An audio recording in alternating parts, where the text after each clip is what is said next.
Society ने आपके साथ किस तरीके से बिहेव किया? जिस दिन मेरे हस्बैंड की डेथ हुई थी उसी दिन से मेरे डिसीजन सबने अपने हाथ में लेने शुरू कर दिए थे। इमोशनल सपोर्ट किससे मिली और किससे नहीं मिली जिससे आप एक्सपेक्ट कर रही थी? और इमोशनल सपोर्ट जो बातें बहुत ज़्यादा कर रहे थे उनसे तो मुझे बिल्कुल भी नहीं मिली। सबसे छोटी बहन थी और वो मेरे लिए हमेशा खड़ी रही है। वो मुझे पुश करती थी कि नहीं फायजा बाजी, you can do it. Single moms को दोबारा शादी कर लेनी चाहिए? कंपेनियनशिप के लिए तो यस, अगर आप अपनी रिस्पॉन्सिबिलिटीज़ उन पर डालने के लिए करना चाहें तो नो। अपने डिसीजन अपने हाथ में रखें, अच्छा है या बुरा है वो आपका अपना डिसीजन होगा। सिंगल मॉम्स चाहे तलाक याफ्ता हों या बेवा, उनके बारे में सुनते ही हमारी हमदर्दी तो जाग जाती है, लेकिन साथ साथ हमारी अथॉरिटी भी जाग जाती है एज अ सोसाइटी, जो उनके फ्यूचर का हर फैसला करने को तैयार होते हैं उनकी मर्जी और उनकी राय जाने बगैर। आज हम एक ऐसी सिंगल मॉम से मिलेंगे जिन्होंने अपनी ज़िंदगी की डोर अपने हाथों में ली, अपने बच्चों का फ्यूचर अपने हाथों में लिया और आज माशाल्लाह वो एक बहुत ही अच्छा catering business by the name of flavours of home चला रही हैं successfully, and she is financially independent. मिलते हैं फ़ायज़ा खलील से। अस्सलाम वालेकुम। वालेकुम अस्सलाम वरहमतुल्लाह। कैसी हैं फ़ायज़ा? अल्हम्दुलिल्लाह, आप बताइए कैसी हैं? मैं अल्लाह का शुक्र बिल्कुल ठीक ठाक। तो फ़ायज़ा, बात शुरू करते हैं यहीं से कि आपकी ज़िंदगी में ये इंसिडेंट कब पेश आया when you lost your husband, और आपके कितने बच्चे थे उस वक्त और कितने बड़े थे? 2018 में ये इंसिडेंट हुआ था और एक्सीडेंट हुआ था उनका और बिल्कुल सडन डेथ थी। अचानक ही उनकी बस खबर आई थी कि उनका इंतकाल हो गया है। उस वक्त मेरे बच्चे बहुत छोटे थे, मेरे माशाल्लाह 4 बच्चे हैं। सबसे एल्डेस्ट जो थे उस वक्त वो 13 इयर्स ओल्ड थे और जो यंगेस्ट थी वो 3.5 इयर्स ओल्ड थी उस टाइम पे। ये तो बहुत छोटे बच्चे थे। बहुत छोटे थे, बिल्कुल नासमझ, बिल्कुल छोटे छोटे से बच्चे थे। मैं खुद भी बहुत यंग थी। मैं अपने हस्बैंड के साथ रहने वाली, टोटली उन पर डिपेंडेंट, हर मामले में इमोशनली, फाइनेंशियली, हर तरह से उन्हीं पर डिपेंडेंट थी। तो आप पहले कहीं पे जॉब या अपना कोई बिजनेस पहले से रन नहीं करती थी? बिल्कुल भी नहीं। एक छोटा मोटा आइडिया था मेरे दिमाग में कि मुझे ऐसा करना है, थोड़ी कोशिश करती रहती थी, लेकिन कभी उसको सीरियसली नहीं लिया था।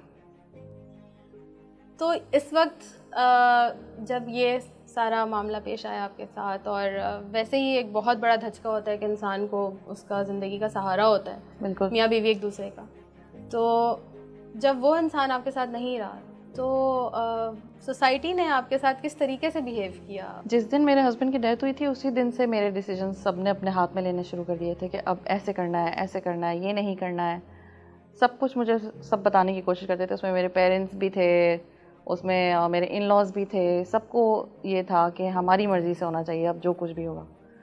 और उसके ऑब्वियसली एक मेरे पर वैसे भी प्रेशर था, मेरा एक लॉस होके चुका था और कंपेनियन मेरे पास से चला गया था ऑब्वियसली, तो उसका प्रेशर मेरे पास बहुत ज़्यादा था। मैं बहुत मेंटली डिस्टर्ब थी, लेकिन ये सारी चीज़ें उस प्रेशर को डबल कर रही थी। बाकी जो सोसाइटी का प्रेशर था उसकी वजह से ये सब कुछ मेरे लिए मज़ीद डिफ़िकल्ट हो रहा था ख़ुद को संभालना। ये वाला प्रेशर तो मेरे पर बहुत ज़्यादा आया कि अब अपने घर में रह ही नहीं सकती, क्योंकि ऑब्वियसली मैं खुद बहुत यंग थी, मेरे बच्चे बहुत छोटे थे। तो सबको ये था कि ये पॉसिबल ही नहीं है कि ये अपने घर में रहें। और उस वक्त सब यही कहते थे कि यहाँ से चले जाना चाहिए, पेरेंट्स के साथ रहना चाहिए और पेरेंट्स के साथ ही रहना चाहिए। तो आपने कैसे डील किया इस सब चीज़ को, और आपने कैसे डिसाइड किया कि नहीं मुझे अपने घर में ही रहना है? असल में डिसाइड मैंने इस तरह से किया था कि मेरे एक बच्चे ने मुझसे ये बात की थी। मेरे सबसे बड़े बेटे ने मुझसे ये बात की थी कि मामा मैं अपने घर में रहना चाहता हूँ। उस वक्त मुझे एक लगा कि मेरे बच्चों का ऑलरेडी एक नुकसान हो गया है, तो मैं अपने बच्चों का दूसरा नुकसान नहीं करूँगी। तो उनसियत होती है जिस जगह पे आप रह रहे होते हैं। बिल्कुल। और ऑब्वियसली देखें, एक उनसे बहुत प्रेशियस चीज़ उनकी चली गई थी ना, तो मैं उनसे एक दूसरी प्रेशियस चीज़ नहीं ले सकती थी जो उनका घर था, जिसमें वो पैदा हुए, पले बड़े, माशाल्लाह बड़े बड़े हुए उस घर में। तो ऑब्वियसली मैं उनके हाथ से वो कैसे जाने देती। तो मेरे जहन में यही था कि मैंने बस कुछ भी करना है, रहना मैंने यही है। इस सब के बीच में बच्चों की फाइनेंशियल नीड्स, उनकी वेलफेयर नीड्स और इस सब का प्रेशर भी आपके ऊपर था। उसमें कोई सपोर्ट आपको मिली या आपने वहीं से डिसीजन लिया, और किस तरीके से आपने ये सब फेस किया? फाइनेंशियल इंडिपेंडेंस के लिए मुझे थोड़ा सा उसी वक्त स्ट्रांग होना पड़ा। दो मैं मेंटली बिल्कुल उस वक्त इतनी स्टेबल नहीं थी, लेकिन मुझे पता था कि ऑब्वियसली मुझे करना है, क्योंकि मैं एक बहुत बड़ा डिसीजन लेने जा रही थी। बिल्कुल। कि मुझे अपने घर में रहना है, तो उसके लिए मुझे थोड़ा सा होमवर्क करना पड़ा। मैंने अपने इद्दत के ही दिनों में इस सब की प्लानिंग शुरू कर दी थी कि मुझे अपनी फाइनेंशियल नीड्स को किस तरीके से संभालना है। इद्दत के दिनों में मैंने बहुत सारे होमवर्क्स किए जिसमें मेरा पेज बन गया था, जिसमें पेज के लोगोज वगैरह सब कुछ बन गया था। मैंने अपना मेन्यू डिज़ाइन कर लिया था, मैंने डिसाइड कर लिया था कि मुझे स्टार्ट कहाँ से करना है और कैसे करना है। इद्दत के ही दौरान मुझे एक चैलेंज और थोड़ा सा फेस करना पड़ा था, क्योंकि ऑब्वियसली ट्रॉमा था। तो मेरी बेटी बहुत छोटी थी, 3.5 ईयर्स की थी वो। उस वक्त ये हुआ था कि उनको कुछ इश्यूज़ सामने आने लगे थे उनकी हेल्थ से रिलेटेड। तो बाद में ऑब्वियसली मुझे इद्दत के बाद उसको भी देखना था, और फिर उनकी एक हार्ट प्रॉब्लम डायग्नोस हुई थी बिल्कुल इद्दत के फ़ौरन बाद ही। ओके। बिल्कुल, फिर उसके लिए भी मुझे स्ट्रगल करना पड़ा, उनको हॉस्पिटल लेके जाना। और उस वक्त क्योंकि बिल्कुल ही शुरू का मामला था, तो मुझे वो वाला फेज़ बहुत डिफ़िकल्ट लगा था। सही बात है, इंसान अपनी तकलीफ़ें तो भूल जाता है, बिल्कुल बच्चों सही की बात है। तकलीफ़ इंसान को बिल्कुल, स्पेशली माओं को बिल्कुल। ख़त्म कर देती है अंदर से। उस वक्त मैं बहुत ज़्यादा डिस्टर्ब हो गई थी कि ये क्या हुआ, एक के बाद एक कैसे मेरे परेशानी आ गई है। और बच्ची की परेशानी तो ऑब्वियस, अच्छा इससे एक फ़ायदा भी हुआ, थोड़ा सा फ़ायदा ये हुआ कि मेरा ध्यान जो पूरा उस पर लगा हुआ था कि मेरे हस्बैंड चले गए हैं, और एक गम जो होता है वो थोड़ा सा डाइवर्ट हो गया। मैं बच्ची में ज़्यादा लग गई, उसके लिए भाग दौड़ करना, ये सब कुछ। तो मेरा सवाल आपसे ये है कि इमोशनल सपोर्ट या फाइनेंशियल सपोर्ट आपको सराउंडिंग में या अपने आसपास किससे मिली और किससे नहीं मिली, जिससे आप एक्सपेक्ट कर रही थी? फाइनेंशियल और इमोशनल सपोर्ट जो बातें बहुत ज़्यादा कर रहे थे उनसे तो मुझे बिल्कुल भी नहीं मिली। लेकिन एक बंदा जो बिल्कुल खामोश था, जिसने बातें नहीं की, उसने मुझे ये वाली सपोर्ट की है। वो मेरी अपनी बहन थी और यंगेस्ट, सबसे छोटी बहन थी, और वो मेरे लिए हमेशा खड़ी रही है। इमोशनली उसने मुझे बहुत संभाला, उसने मुझे फाइनेंशियली भी बहुत संभाला। अच्छा, उसने मुझे बूस्ट अप भी बहुत किया। वो मुझे पुश करती थी कि नहीं फ़ायज़ा बाजी, you can do it and you have to do it, तुम्हें करना पड़ेगा। और मेरे अपने घर में रहने के डिसीजन में भी वो मेरे साथ ही थी। से कहेंगे ना, डूबते को तिनके का सहारा। बिल्कुल सही कि बात एक है। आवाज़ ही काफ़ी होती है जो आपको बिल्कुल। पीछे से सिर्फ यकीन दिला दे कि बस यू कैन डू इट। बिल्कुल, वो आप मेरे ये लिए कर बहुत लेंगे। बड़ी ब्लेसिंग थी उसका ये कहना भी कि आप कर सकते हो बाजी। कहाँ पे आपकी लाइफ में ये आपका फाइनेंशियली आपने स्टेबल होना शुरू किया फिर? और क्योंकि आपने कहा मैंने तो इद्दत से ही स्टार्ट कर दिया था, इद्दत लेकिन से। प्रॉब्लम्स और जो आपकी लाइफ में सब आई हैं, तो स्टेबिलिटी कहाँ से आना शुरू की और how hard you work for it? बिल्कुल ही इद्दत के बाद जब मैं घर आई थी ना, ऑब्वियसली मुझे पता था कि मेरे एक्सपेंसेस ज़्यादा हैं, बच्चे मेरे माशाल्लाह 4 थे। मैंने फ़ौरन ही मेहनत करनी शुरू कर दी थी। मैंने किसी का आसरा नहीं किया था कि कोई मेरे लिए करेगा, या मैंने इंतज़ार भी नहीं किया। मैंने खुद ही बहुत मेहनत की। मैंने अपने केटरिंग बिज़नेस से ही शुरू किया, और मैंने शामी कबाब से स्टार्ट किया था। और सिर्फ उसी का मुझे इतना अच्छा रिस्पॉन्स आया कि मैं काफ़ी सारी चीज़ें खुद संभालने लग गई थी। जब उसका रिस्पॉन्स बहुत अच्छा आया ना, तो मेरे अंदर कॉन्फिडेंस भी बहुत डेवलप हुआ।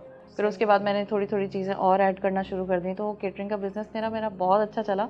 और अल्हम्दुलिल्लाह अब ऐसा है कि अगर मैं ऑर्डर्स लूँ तो वो फ़ौरन ही आराम से मैं निकाल सकती हूँ, अल्लाह का शुक्र है। माशाल्लाह। तो इस सारे एक्सपीरियंस के बाद आप सिंगल मॉम्स को क्या पैगाम देना चाहेंगी? सिंगल मॉम्स के लिए एक पैगाम है जो मैं बिल्कुल अपने एक्सपीरियंस से दे रही हूँ।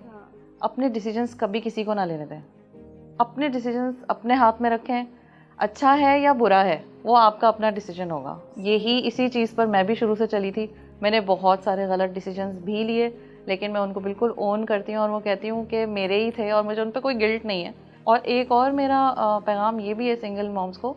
यूजुअली ये होता है कि ट्रॉमा के बाद ना आप मेंटली इतने स्टेबल ही नहीं होते हो कि आप बच्चों को टाइम दो, या बच्चों के सामने रोना, बच्चों के सामने कोई शिकायत कर दी या कुछ, इतनी वो नहीं होती है, जहनी इतना आप नहीं होते हो। तो मैं ये कहना चाहूँगी कि आप अपनी कोई भी वीकनेस ना अपने बच्चों तक नहीं ट्रांसफ़र करो। अगर आपको लगता है कि आप मेंटली थोड़े से डिस्टर्ब हो रहे हो या कुछ भी, बच्चों के सामने नहीं करो। भले आप प्रिटेंड कर लो कि आप बहुत हैप्पी हो, खुश हो, लेकिन आप बच्चों के सामने अपनी कोई वीकनेस जाहिर ना करें। वो क्या होता है, फिर हमारी वीकनेसेस हमारे बच्चों में ट्रांसफ़र होना शुरू हो जाती हैं। मैंने इस चीज़ पे बहुत काम किया। और बच्चों का इस पूरे एक्सपीरियंस में क्या रिस्पॉन्स था आपकी तरफ, बच्चों ने आपके मेरा डिसीजंस को लेके? बिल्कुल, मेरे बच्चों ने मेरे हर अच्छे बुरे डिसीजन में मेरा साथ दिया। मैं बहुत एक छोटी सी बात करना चाहूँगी। मैंने इद्दत के दौरान जब मेरे बेटे ने, मैंने आपको बताया ना, उसने मुझसे कहा था कि मैं अपने घर में रहना चाहता हूँ मम्मा। मैंने उससे ये बात की थी कि बेटा देखो, हमें बहुत सारी परेशानियाँ आएंगी। हालांकि वो बहुत छोटा था, 13 ईयर्स ओल्ड था, लेकिन ज़ाहिर है सबसे बड़ा था तो समझदार था। तो मैंने उससे कहा बेटा बहुत सारी परेशानी आएंगी, मोस्ट प्रॉबेबली हमारे पास दिन में 3 वक्त का ना हो, लेकिन 1 वक्त का ज़रूर होगा। आपको मेरा साथ देना पड़ेगा।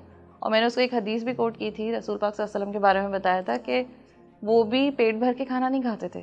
जब वो ऐसे सर्वाइव कर सकते हैं, अपनी ज़िंदगी गुजार सकते, तो हम क्यों नहीं? और मेरे बच्चों ने इस बात को इतना उस वक्त गिरा से बांधा था, उसके बाद मुझे बहुत सारी परेशानियां आईं, लेकिन मेरे बच्चे ये बात याद रखते थे, कोई बात नहीं मामा, ऐसे कर लेंगे, कोई बात नहीं। आपने हम उनको एक पॉजिटिव राह दिखाई, बिल्कुल। आपने उनको एक ग्रेटिट्यूड वाली राह दिखाई। बिल्कुल। तो उन्होंने मैंने भी बात को उनको समझा। ये भी बताया था साथ साथ कि ये कोई एहसास कमतरी का शिकार होने वाली बिल्कुल। बात नहीं है कि आपके बाबा नहीं है। मैंने उनको ये बार बार बताया, और आप लिटरली मेरे बच्चों से मिलेंगी, उनमें बिल्कुल कोई एहसास कमतरी नहीं है इस बात की कि हमारे बाबा नहीं है। क्योंकि मेरा एक बेटा कल ही मुझसे कह रहा था कि मामा मुझे नहीं होता बाबा का ख्याल। मेरे ख्याल से आपने सारे प्रॉब्लम्स को जिस तरह ब्रेवली एड्रेस किया, सबसे बड़ी बात ये है कि जिस तरह से आपने सारे प्रॉब्लम्स को एड्रेस कर दिया, तो बच्चे वहीं पे रिलैक्स हो गए। क्योंकि हम बहुत सारी चीज़ों को टैबू बना के और उनके बारे में बात नहीं करते हैं। ये ना हम लोगों ने एक वो बना लिया है कि ये कोई बहुत ओहो ये क्या हो गया, और बहुत ही सारी ज़िंदगी इसी सदमे में रहने वाली बात है। हालांकि ऐसा नहीं है, ऐसा नहीं है। ठीक है, अल्लाह ताला का डिसीजन था, अल्लाह की तरफ से हो गया तो ठीक है, बस रहना है, इसी के साथ सर्वाइव करना है। What do you think Faiza, single moms को दोबारा शादी कर लेनी चाहिए? कंपेनियनशिप के लिए तो यस, अगर आप अपनी रिस्पॉन्सिबिलिटीज़ उन पर डालने के लिए करना चाहें तो नो। ये बिल्कुल अनजस्टिफाइड है कि आप किसी भी बंदे से आजकल के माशरे में ये एक्सपेक्ट करें कि वो आपके बच्चों की पूरी रिस्पॉन्सिबिलिटी ले लेगा। आपकी ऑफ कोर्स लेगा, आपसे निकाह कर रहा है, लेकिन बच्चों को आपको शुरू से ही खुद ओन करना पड़ेगा, ये मेरे बच्चे हैं। अपने माइंड में ये बात क्लियर रखनी पड़ेगी कि ये बच्चे मेरे हैं, मेरी रिस्पॉन्सिबिलिटी हैं, अल्लाह ताला ने आपके ऊपर डाली है और आप ही उठाएंगी इसको। हाँ, अगर सामने वाले के दिल में अल्लाह ताला ने डाल दी, देखिए वसीला बनाने वाले अल्लाह ताला है, अगर उसने डाल दी तो वो खुद ही आपके बच्चों की रिस्पॉन्सिबिलिटीज़ ले लेंगे। लेकिन शुरू से यही वाली थॉट दिमाग में रखना कि ये मेरे बच्चों की रिस्पॉन्सिबिलिटी लेंगे तो मैं शादी करूँगी, इसके बारे में तो मैं बिल्कुल अग्री अच्छा, नहीं करती। फाइनेंशियली इंडिपेंडेंट होना कितना बड़ा रोल प्ले करता है इस डिसीजन में? बहुत बड़ा रोल प्ले करता है। अगर आप फाइनेंशियली डिपेंडेंट ही रहेंगी सब पे, तो फिर आप अपने डिसीजंस भी खुद नहीं ले सकती। बिल्कुल। इन केस अगर आप अपने पेरेंट्स पे फाइनेंशियली डिपेंडेंट हैं तो आपके डिसीजंस आप नहीं लेंगी, आपके पेरेंट्स लेंगे। फाइनेंशियल इंडिपेंडेंस बहुत ज़रूरी है इसमें। डेफिनेटली मुझे लगता है कि सोसाइटी का बिहेवियर आपके इस हेड स्ट्रॉन्ग एटीट्यूड की वजह से चेंज तो हुआ होगा आपकी तरफ। बिल्कुल। तो how was it when you were starting off, और अब क्या फील करती हैं आपके, how society sees you when you are financially independent and taking care of your life and your kids life? जिस वक्त मैंने ये डिसीजंस लेना शुरू किए थे तो नाराज़ हो गए थे सब नाराज़गियाँ हो गई थी। मैंने देखा लोगों को दूर हटना शुरू हो गया, वो छोटे छोटे से उनको पॉइंट्स मिल गए थे, बहाने मिल गए थे कि हमें बात नहीं करनी, इसने हमारी बात नहीं मानी है और ये सब कुछ। अब मैं आपको बताऊँ, अब वही लोग लिटरली मुझसे ये कहते हैं कि फ़ायज़ा हम बहुत ज़्यादा प्राउड फील करते हैं कि तुम इतनी, मेरे इन लॉज में से भी एक मेरी नंद है माशाल्लाह, वो कहती हैं कि ये डिसीजन इतना आसान नहीं था, लेकिन हमें फ़ख्र है इस बात पे कि तुमने हमारे बच्चों को बहुत अच्छा संभाला है, अल्हम्दुलिल्लाह। थैंक यू फ़ायज़ा, बहुत अच्छा लगा मुझे आपसे बात करके, और मुझे लगता है बहुत सारी सिंगल मॉम्स हमारे साथ यहाँ पे रिलेट करेंगी आपकी स्टोरी से, आपकी स्ट्रगल्स से, क्योंकि इनकी लाइफ हमारे लिए एग्जांपल है कि जब आप अपने पर बिलीव करते हो और आप हेड स्ट्रॉन्ग हो अपने डिसीजंस में, तो you can do anything in your life. Believe in your self and god is with you. Thank you. अल्लाह हाफ़िज़।